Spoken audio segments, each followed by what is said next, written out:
Ассалаумағалейкум. Апта соңында болатын ең қызықты жекпе-жектердің бірі бұл Чарльз Джонсон және Рамазанбек Теміров кезекті UFC Fight Night турнирінде өтетін болады. Бүгін сіздермен бірге дәл осы жекпе-жекті талқылап көрейік және өзім үшін әрине фавориттерді анықтап көремін. Ең алдымен екі спортшымен танысып кетейік, кішкене сипаттама берейік, одан кейін барып ары қарай талқылайтын боламыз. Чарльз Джонсон бізге өте жақсы таныс, екі бірдей қазақстандық спортшының жолын кесіп өткен кезінде, мысалға Шымабаев пен Азат Мақсұмдотты. Жалпы Чарльз Джонсонға келетін болсақ, 2024 жылы шынымен де бір бағы жанған спортшы ретінде өз-өзін тапқан, өзінің стилін тапқан, өз жолын тапқан адам болып көрінеді. Өйткені 4 жекпе-жек бәрінде де жеңіске жеткен және бұл жекпе-жектерді шынымен де спортшы ретінде өскені бірден байқалып отыр. Оған дейін енді ұтылып жүрді, біраз қатарынан 3 жеңіліс болды, бірақ бұл жекпе-жектердің басым бөлігінде шұғыл арада басқа біреудің орнына шығып отырған, яғни толық дайындықсыз. Бұл жолы міне 4 жекпе-жектің кем дегенде 3-еуінде толықтай дайындықпен алдын ала жоспарлап келген, міне осындай нәтижеге алып келді.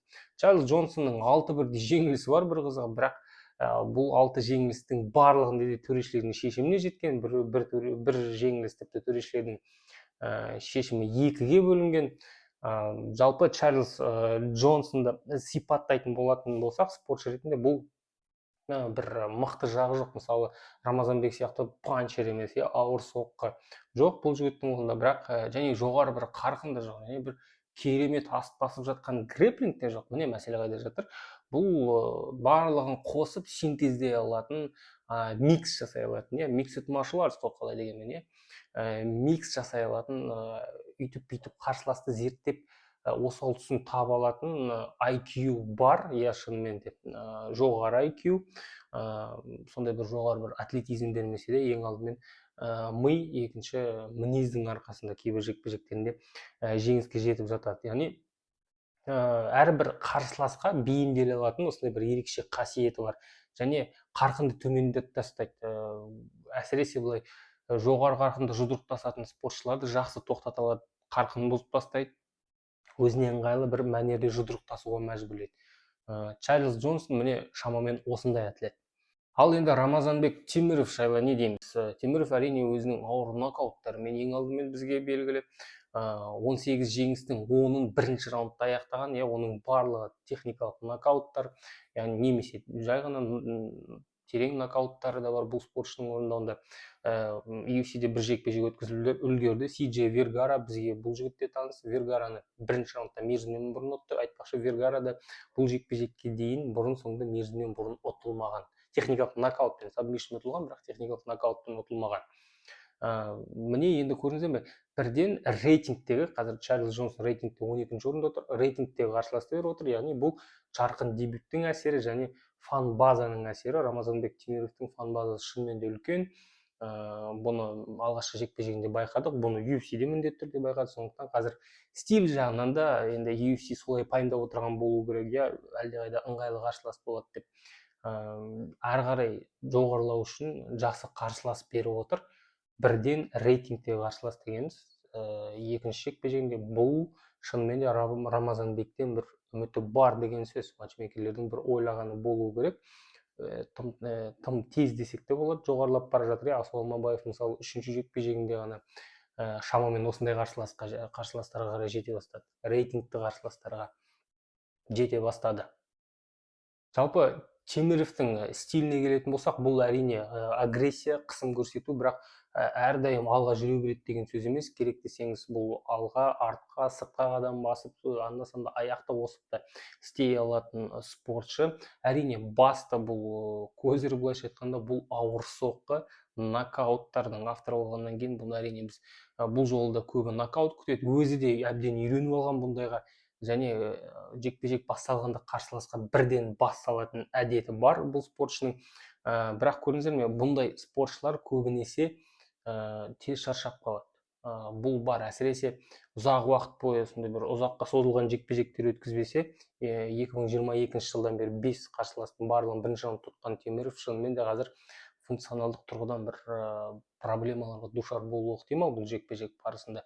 Бұл бар, әсіресе Джонсонның қандай стиль таңдайтын, қандай стильде өнер көрсететінін ескеретін болсақ, солай болуы әбден ықтимал. Бірінші раундтан Джонсон аман шықса әрине. Яғни мен алып келіп отырғаным бұл Рамазанбектің функционалдық дайындығы осал тұсы болуы ықтимал. Функционалдық дайындық деген жерге біз сұрақ белгісін қоямыз. Бұл жерде шынымен де біз нақты жауап алған жоқпыз. Ал шынымен осал тұсы бұл күрес. Әсіресе соңғы жеңілісі бұл Талғат Жұмағалиевке қарсы жекпе-жекте болған. Ол жерде армбар қолға ұрды рәсімі ұтылып қалған болатын. Және жалпы одан кейінгі қарсыластарында шынымен де тым болмағанда Чарльз Джонсонның деңгейінде күресе алатын спортшы көрген жоқпыз. Мысалы Макаев, Алмабаевтың деңгейіндегі күресті айтпай-ақ қояйық. Сонда грэплингпен кем дегенде шынымен де біраз қиыншылықтар бар. Бұл жігіттің орындауында сондай бір керемет грэплинг көрмейміз. Грэплингті қойып позициялық шабуылдарда да біраз ескі жекпе-жектерін қарасақ біраз осал тұстары бар. Сол уақыттан бері қаншалықты шыңдады, біз бұны көре алмадық. Әзірше соңғы жекпе-жектерінде біз қатты бір күрес көрген жоқпыз бұл спортшының орнында. Тейкдаундар келетін болсақ, шынымен де қара күшті берген құдай бұл жігіттің бойына. Қарсыласты көтеріп алып жерге қадау, яғни слэм деген дүниені жақсы жасайды, бірақ әрі қарай шабуыл жоқ. Міне мәселе қайда жатыр. Ал Джонсон бұл біркелкі, кішкене страйкинг, яғни соққы жасау бар, кішкене тейкдаундар бар, күресу, яғни грэплинг бар. Барлығы да шамамен сол 50%-дің маңайында. Міне осының барлығын қосып, Чарльз Джонсон бірдеңе шығару ықтимал. Ал енді жекпе-жек қалай өрбиді, соны ойлап көрейік. Елестетіңіздер, қараңыздар, 11-де жекпе-жегі Чарльз Джонсон жалпы ММА-де не көрмеді. Оппозициясы да жақсы, ұтқан қарсылас, ұтылған қарсыластары, бұрын соңды ұтылмаған жігіттерді ұтып тастаған, жақсы келе жатқан проспекттерді ұтып тастаған. Және ең бастысы бұл фактор, менің ойымша, бұл жерде қатты бір маңызды рөл ойнайтын, бұл Чарльз Джонсонның сол жоғарыда айтқан ММА-де не көрмеді. Андай бір стресстік жағдайларда көп болды. Міне ұтылды, міне бітті деген жерден қайрадан көтеріліп шығып ұтып жатқанын көрдік. Алысқа бармай қойып, Азат Мақсумға қарсы жекпе-жекті көрдіңіздер. Нокдаунға кетті, қылқындыру әдісіне ұсталды, бітті, осы жерде шаруа бітті деген кезде міне шыдап аман шықты да екінші, үшінші раундты алып кетті. Міне осындай жеңістері көп болған, көрдіңіздер ме? Қырық жаны бар былайша айтқанда Чарльз Джонсонның. Сондықтан бұл жерде әсіресе бірінші раундты елестетіп көріңдер. Егер Теміровтың ең үздік соққыларына тойтарыс беріп шыдап шығып жатса, ал қарсыласқа бірден бас салатын, жоғары қарқында өнер көрсететін екінші раундты көрмегелі біраз болған Рамазан Теміров екінші раундты өзін қалай сезінеді?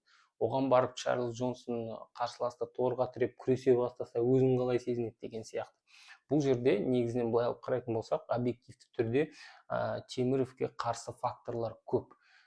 Жоғарыда айттық қой, тым болмағанда Чарльз Джонсонның деңгейінде күресетін спортшыларға қарсы көрген жоқ. Сондықтан біз үшін Теміровтің грэплингі, торға тіреп күресу, яғни ММА күресі біз үшін жұмбақ. 5 жыл бұрын, 4 жыл бұрын қалай күрескен көрдік, бірақ сол уақыттан кейін өсті ме, өскен жоқ па? Егер өспесе, онда Чарльз Джонсонның әсіресе екінші, үшінші раундта жеңіске жетуі, екінші, үшінші раунд езіп жүріп алып, орта қарқында төбелесуге мәжбүрлеп ұтып кету, өзіне бір үйреншікті мәнерде, өзіне бір үйреншікті сценарийде ұтып кетуге толықтай мүмкіншілігі бар. Сайып келгенде, өздерін түсініп отырғанда, мен бұл жекпе-жекте Чарльз Джонсонды үлкен бір фаворит болмаса да фаворит деп есептеймін. Бұл спортшының жеңіске деген кілті көп, және оған дейінгі жекпе-жектерін саралай келетін болсақ, қазір қандай күйде келе жатқанын ескеретін болсақ, Чарльз Джонсон шынымен де мен үшін бұл жерде фаворит болып көрінеді. Бірақ бұл жерде бірақ деген сөз бар.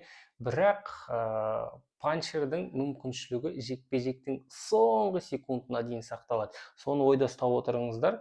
Рамазан Теміров әрине алғашқы сәттерде қауіпті болады, бірақ уақыт өткен сайын қауіп сейіле бастайды. Қалай дегенмен бұл спортшы екінші раундтың соңында, үшінші раундта да қағып түсіру әбден ықтимал. Сондықтан дәл осы ауыр соққының арқасында, Теміровтің ауыр соққысының арқасында Чарльз Джонсонды сондай бір үлкен фаворит деуге келмейді. Кішігірім басымдылық бар, шынымен де жеңіске бұл спортшының жеңіске жетуге толықтай мүмкіншіліктері бар деген сөз. Чарльз Джонсон бүгін бұл жекпе-жекте жеңіске жетсе 5-0 деген көрсеткішке ие болады, және титулды жекпе-жекке жақындай түседі деген сөз. Ал Рамазан Теміров жеңіске жетсе, онда матчмейкерлердің көзінде белгілі бір тексерістен өтеді. Одан бөлек топқа кіреді бұл спортшы, иә, топ 15-ке кіреді. Соңғы 5 адамның ішінде болады, сөзсіз топ 15-те. Және одан кейін әрине оппозиция тағы да жоғарылайды. Онда Чарльз Джонсоннан жоғары қарсыласты беруге тырысатын болады. Міне осы спортшыны осындай екі жол күтіп тұр. Джонсон мен Темировтың жекпе-жегіне қатысты өз ойларыңызды комментарийде жаза отырыңыздар. Одан бөлек менің YouTube арнама жазылуды ұмытпаңыздар, егер қызық болып жатса әрине. Және де менің әлеуметтік желілеріме де қош келдіңіздер. Дәл осы видеоның астында Instagram, Telegram каналыма, ең алдымен Telegramда мен көбінесе байланысқа шығып отырамын. Сол жерде ММА-ге қатысты өз ойларымды жазып отырамын. Сондықтан менің Telegram арнамада қош келдіңіздер.